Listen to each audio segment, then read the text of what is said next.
కేరళం ఎన్నికల్లో UDF century కొట్టడం ఖాయం. రెవెన్యూ శాఖ మంత్రి పొంగులేటి శ్రీనివాసరెడ్డి గారు కేరళంలో అత్యంత ప్రతిష్టాత్మకంగా జరుగుతున్న శాసనసభ ఎన్నికల్లో కాంగ్రెస్ సారథ్యంలో గల యూడీఎఫ్ మొత్తం 140 సీట్లకు గాను 100కు పైగా సీట్లను గెలుచుకుంటుందని తెలంగాణ రాష్ట్ర రెవెన్యూ, హౌసింగ్, సమాచార, పౌర సంబంధాల శాఖ మంత్రి పొంగులేటి శ్రీనివాసరెడ్డి గారు విశ్వాసం వ్యక్తం చేశారు. మంగళవారం ఆయన ఆడూరు, ములాని నియోజకవర్గాలలో ప్రచారం నిర్వహించారు.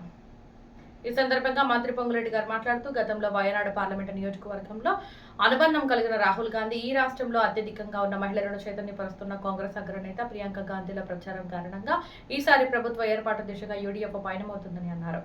కేరళంలోని తెలంగాణ రాష్ట్రం తరపున ఇప్పటికే పలువురు మంత్రులు ప్రచారంలో పాల్గొంటున్నారని, ముఖ్యమంత్రి రేవంత్ రెడ్డి గారు కూడా వివిధ సభల్లో పాల్గొని ప్రసంగిస్తారని అన్నారు. కేరళంలో లోక్సభ ఎన్నికలు, స్థానిక సంస్థల ఎన్నికలు ప్రజల మనసులో మార్పు వాతావరణాన్ని స్పష్టంగా చూపించాయి. ఇప్పుడు అదే ఉత్సాహంతో శాసనసభ ఎన్నికల్లో కూడా కాంగ్రెస్ పార్టీకి అఖండ మెజారిటీ ఇవ్వాలని మంత్రి కోరారు. ఈసారి 100కి పైగా సీట్లు గెలవడం ఖాయం.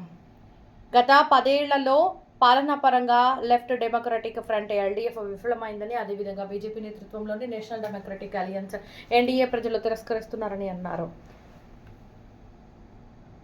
కేరళంలో ఎన్నికల ప్రచారానికి వచ్చిన ఏఐసీసీ నేత, లోక్సభలో ప్రతిపక్ష నాయకులు రాహుల్ గాంధీకి శాలువా కప్పి స్వాగతం పలుకుతున్న తెలంగాణ రాష్ట్ర రెవెన్యూ, హౌసింగ్, సమాచార, పౌర సంబంధాల శాఖ మంత్రి పొంగులేటి శ్రీనివాసరెడ్డి గారు.